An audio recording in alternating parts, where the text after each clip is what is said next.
एक ही दिन में अपने भाई कुंभकर्ण और अतिकाय, देवांतक, नरांतक, त्रिशिरा, निकुंभ जैसे वीर पुत्रों की मृत्यु के बाद रावण शोक सागर में डूब जाता है। रावण हैरान होता है कि अतिकाय जैसे महाबली योद्धा के साथ साथ उसके इतने सारे पुत्रों का वध कोई कैसे कर सकता है। जिस लंकापति रावण के नाम से देवतासुर, नाग, किन्नर, मानव सभी कांपते थे, आज वही 2 मानव और कुछ वानर उनके नगर में आकर उन पर ही भारी पड़ रहे हैं, जिन्होंने लंका के अधिकतर सेनानियों को परास्त कर दिया है। लेकिन तब रावण के नाना माल्यवान और उसका पुत्र इंद्रजीत उसे धीरज बंधाते हैं। रावण को हौसला देते हुए और प्रतिशोध की अग्नि में जलता हुआ मेघनाथ रावण को कहता है कि लक्ष्मण, मेघनाथ का युद्ध, मुझे युद्ध में जाने की आज्ञा दीजिए पिताजी। मेरी भुजाएं अपने भाइयों और काका कुंभकर्ण के वध का प्रतिशोध लेने के लिए फड़क रही है। मैं अपने सबसे घातक अस्त्रों को लेकर युद्ध भूमि में जाऊंगा और इस युद्ध को आज ही समाप्त कर दूंगा। जिस लक्ष्मण ने मेरे भाइयों का वध किया उसको आज मौत की गोद में सुला कर ही आऊंगा। इंद्रजीत रावण को अति प्रिय था, इसलिए रावण स्वयं युद्ध में जाने की बात कहता है। लेकिन उसके नाना माल्यवान जी रावण को परामर्श देते हैं कि जब तक सेना में एक भी योद्धा जीवित हो तब तक स्वयं राजा का युद्ध में जाना उचित नहीं होता। इंद्रजीत एक परम शक्तिशाली होता है, उसे युद्ध में जाने की आज्ञा दीजिए, वह निश्चित ही आपको निराश नहीं करेगा। रावण अपने नाना माल्यवान जी का परामर्श मान लेता है और अपनी विशाल सेना के साथ अपने पुत्र इंद्रजीत को युद्ध में जाने की आज्ञा देता है। इंद्रजीत का युद्ध भूमि में प्रवेश। लंका की बची हुई सेना लेकर इंद्रजीत युद्ध भूमि में आता है और आते ही अपने धनुष की प्रत्यंचा की डंकार बजाता है। उसके धनुष की प्रत्यंचा की डंकार से आसमान में बिजली कड़कने लगती है। इंद्रजीत लक्ष्मण को ललकारने लगता है और कहता है कि मेरे भाई अतिकाय का वध करने वाला लक्ष्मण कहाँ है। आज मैं अपने सभी भाइयों की मृत्यु का प्रतिशोध लेकर रहूंगा।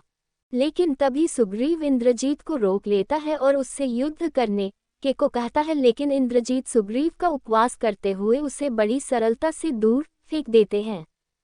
उसके बाद बजरंगबली हनुमान भी इंद्रजीत से युद्ध करने के लिए सामने आते हैं, लेकिन इंद्रजीत उस समय उन पर भी भारी पड़ने लगते। तब हुंकार भरते हुए इंद्रजीत कहता है कि क्या तुम्हारे लक्ष्मण में साहस नहीं है मुझसे युद्ध करने का? कहाँ है लक्ष्मण? क्या वह मेरे सामने आने से डरता है?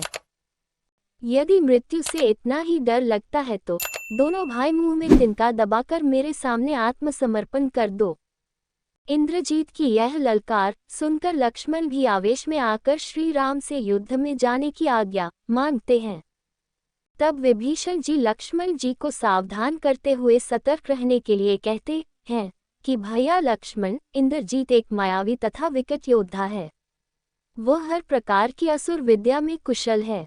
उससे युद्ध करने के लिए आपको अपनी पूरी शक्ति से युद्ध करना होगा।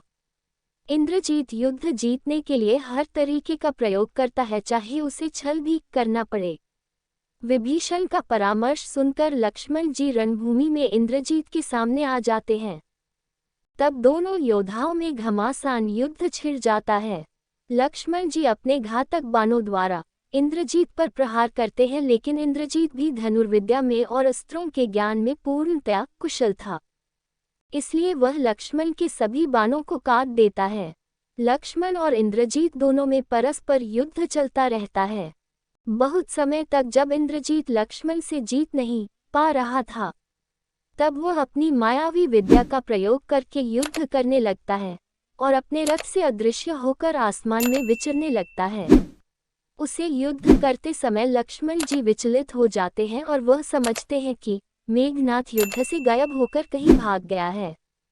तब लक्ष्मण जी श्री राम के पास वापस चले जाते हैं, लेकिन तभी मेघनाथ जोर जोर से हंसने लगता है। उसकी हंसी आसमान में गूंज रही थी, लेकिन मेघनाथ तब भी दिखाई नहीं दे रहा था।